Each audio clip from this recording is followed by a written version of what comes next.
Good evening to one and all present here. I'm Siyana.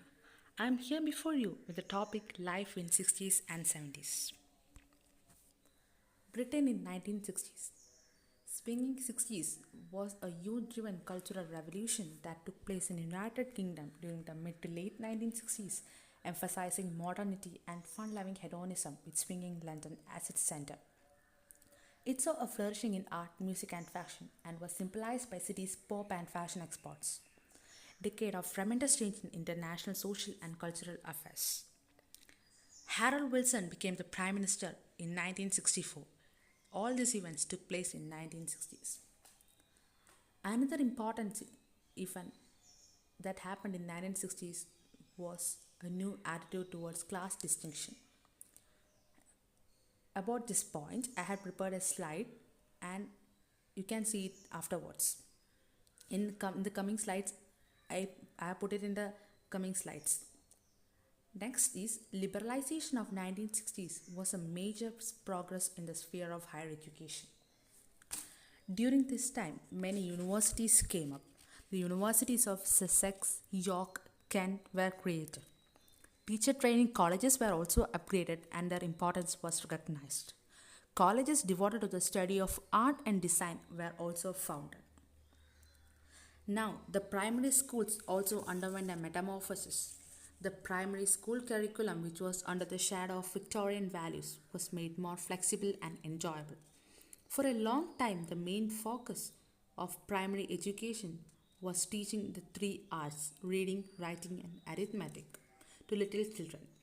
In 1964, the School Council for Curriculum and Examinations was set up. It was this council that brought about several innovations to make primary education imaginative and enjoyable. A youth culture was emerging with a set of values that was frowned upon by previous generation. There was a revolution in fashion, music, literature and arts also. The sudden development of mass communication helped create and sustain this youth culture.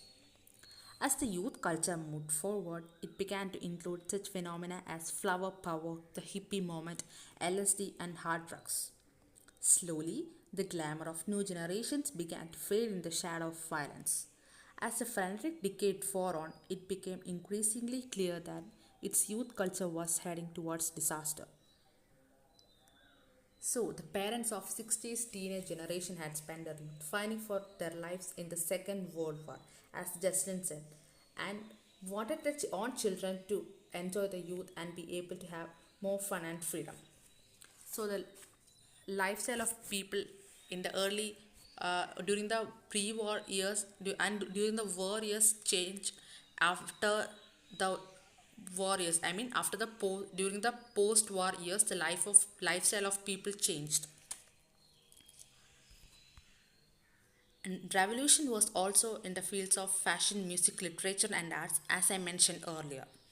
And the period also witnessed the emergence of the Beatles and the Rolling Stones. These were two music bands. And major cities were undergoing dramatic transformation, the most dramatic transformation. Bulldozers could be seen everywhere pulling down all buildings, and in their place mighty skyscrapers mushroomed. The higher the skyscrapers rose, the higher seemed the people's hope for the future. The landscape seemed to be changing faster than at any time earlier in the history. In the name of welfare and development, low-cost housing was introduced. Urban motorways and hideous high-rise flats, which were becoming increasingly common, resulted in the destruction of environment. Now moving on, we can see the mankind seemed to have reached the very pinnacle of technological advancement. When Neil Armstrong set foot on moon in 1969, his immortal words, please note, that's one small step for a man, one giant leap for mankind, sent a thrill of excitement among people all over the world. Another major milestone in human history was passed when Dr. Christian Barnard performed the first ever human heart transplant operation. There was a feeling of euphoria, and man suddenly seemed to be Superman. So, the most significant event in the field of science and technology during the 1960s was when Neil Armstrong set foot on moon and when Dr. Christian Barnard performed the first ever human heart transplant operation. Around 1967, people began to feel that things were getting out of hand. The ideal state they seemed to be moving towards since the late 50s suddenly did not seem so ideal after all.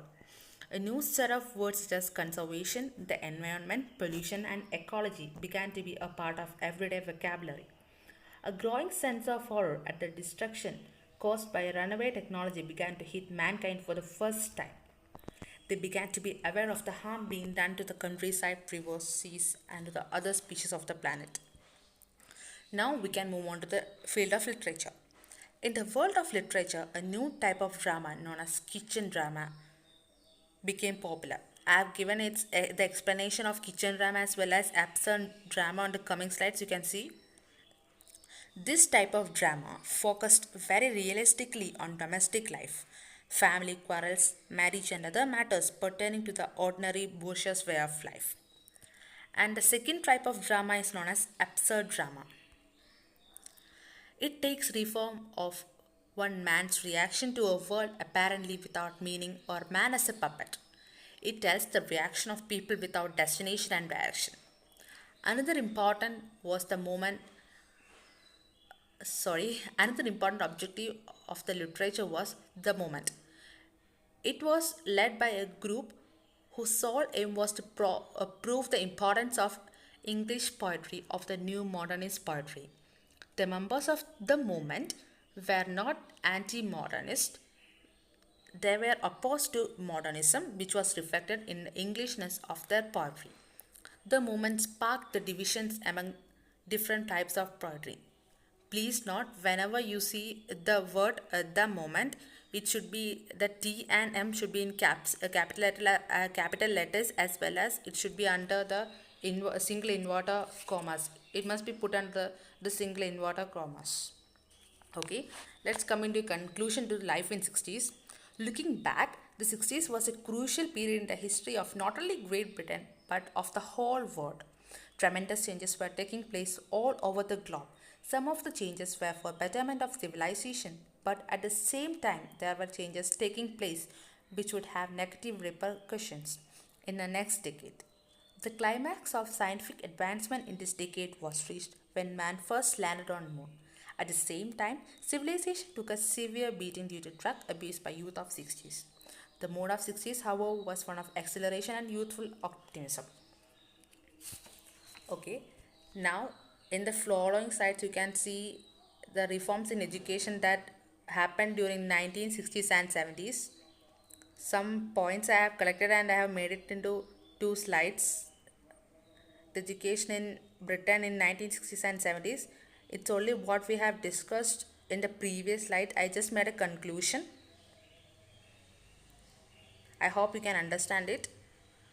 Then it's about the social blur between the classes. I also already mentioned in the previous slide that the class distinction was common in 1960s. It was reaching into its peak. And these are the reasons for class distinction and changing attitudes of the people. It's only for your knowledge. The increasing pace slightly blurred the boundaries between the classes. This concerned mainly working class and middle class, the upper class being a bit detached. And second was regional accents. And third was people of working class origin began to be successful, of which the Beatles. I have mentioned about the Beatles. It's a music band, are an excellent example. And coming on to changing attitudes, many of the young people of Britain were against the Victorian moral code with its prejudices and uptight attitudes. The 60s were considered to be a response to the 50s, and then the affluence, youth, drugs, pop and equality movements, and finally sexual revolution that started in US in 60s. These were the reasons for changing attitudes. And now we can move on to, it's an overview of the 1970s and how the 1970s were like. So the UK economy had been propped up for decades by a series of international monetary loans. The 1970s was also an era of industrial confrontation, rampant inflation, and unexpected oil shock and unwelcome return of mass employment. So, after the dynamic optimism of the 60s, the 70s proved to be a decade of disillusionment. The idealistic belief of millions of young people that they could change the world crumpled into cynicism and bitterness. From this bitter disillusionment arose a wave of terrorism. The 70s ushered in a mood of weary disenchantment. A conservative government under Edward Heath was elected in 1970. In the late 60s, people had enough of radical changes and were longing for a more conservative approach. Unfortunately, Heath, instead of adopting a conservative attitude, attempted to push Britain into a more efficient future. He introduced further changes in politics and technology that were characteristic of the over optimistic thinking of the 60s. For a while, the economy seemed unreal. There was a sharp increase in the real estate prices, leading to a great concentration of city development. Inflation rates became alarming. The trade of city unions were becoming very aggressive and were at odds with the conservative governments over its Industrial Relations Act. And here, on this next slide, we can see about the declinism and iron and steel. It just an overview of what I said now. Now it's about the riots and strikes that happened during the 1970s. Among these, the IRA, Irish Republican Army, that's only important for you.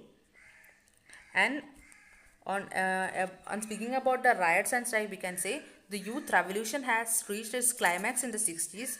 The youth of previous decade had worked themselves to a hysterical pitch by shaking, defeating, blinding and drugging themselves. There was almost nowhere further to go and no more traditions to break. One of the many reasons why the 70s had such an air of a hangover was that a psychological climax had been reached and could never be achieved again.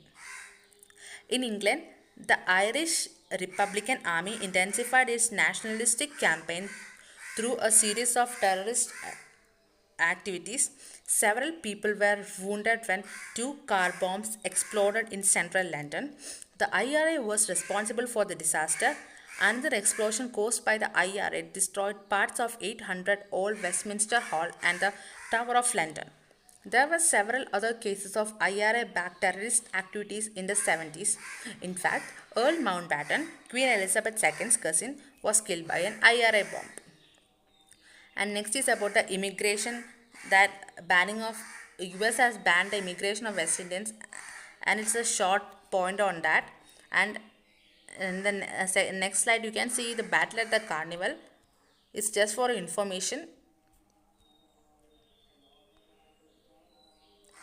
And here the British punk and Sex Pistols. I will explain about this in the coming slide. And now we can move on to Britain in 1970s. I just gave an overview of that. Now the points are written in a conclusive manner about what we have discussed about 1970s in the previous slide. The 1970s, the decade refers to years from 1970 to 1979. It was the decade of space opera, the Ford Cortina, rally chopper bikes, the record player and the cassette recorder. The events that happened in Britain in 1970s are the strikes of postal workers, miners, dustmen. It ended with the winter of discontent in 1979 when ITV went off the air for 5 months. During summer of 1976, the weather turned so dry that water supplies reached critical low levels. In 1977, the whole nation celebrated the Queen's Silver Jubilee with street parties. And here and below, it's mentioned about the household goods. I already told in the beginning itself that the use of refrigerators and washing machine was increasing by the time. I think the slide is not clear. I will share the slide with you later, or the remaining part with later. It's just written the years and when these electrical appliances came. And here the television was also reaching its peak level. And coming on to the population, the 1971 population of Britain was 54 million. You know about after the plague many died and all. And As I mentioned earlier, there was also a tremendous change in fashion that shoes and flared trousers were introduced. Then hot pants for women were popular by this time, and the toys that many of the girls were knowing about this Barbie, Cindy and action man dolls became popular, and the 70s music, the first big new sound of 1970s was glam rock. The main figures of this were David Bowie, Elton John, and of course Gary Glitter. In the bleak political backdrop, this larger that life British bands and characters brought a welcome relief with their platform boots, sequins, nail varnish, and a colorful hair. And finally, we can move on to the punk. The punk movement of late 1970s began in England. Great British bands of this scene were the Sex Pistols and the Clash.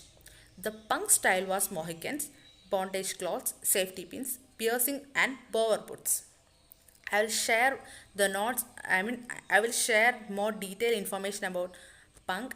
I prepared notes for it. I will share with you later. And now, modernism has exhausted itself.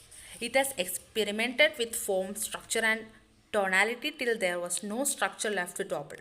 Its place was taken by postmodernism, which was essentially a literature of irrealism. Orthodox literature claimed that every work of art should have a meaning and simply the complexity of life. Modernism rejected the stale modes of meaning making, but recognized the need to find meaning. Postmodernism celebrated the absence of meaning and reflected man's sense of disorder. The postmodernist novel dislocated meaning for its own sake and did not lead the reader towards comprehension.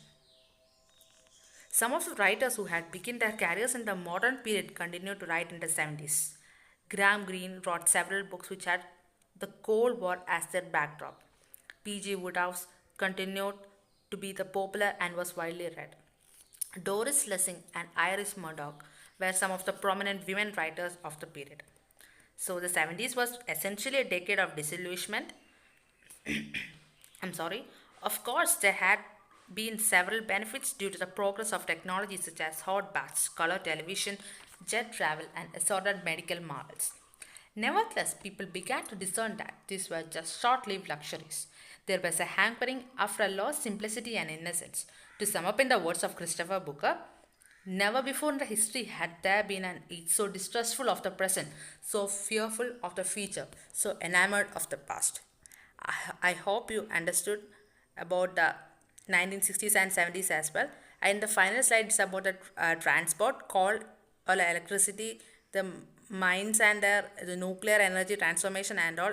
I made it only for your information. The era of global travel began in 1970s when the first Pan Am Boeing 747 jet landed in Heathrow. It's about the coming up of air transport. And below you can see about the coal mines closed because the need for coal in Britain was no longer as great as it had once been. So now electricity was now generated by power station burning oil or gas from North Sea, or in some cases by use of nuclear energy. We can see a shift in the coming up of nuclear energy here. I hope you understood both 90s, both life in 1960s and 1970s. If any doubt, you can contact me. That's all. Thank you.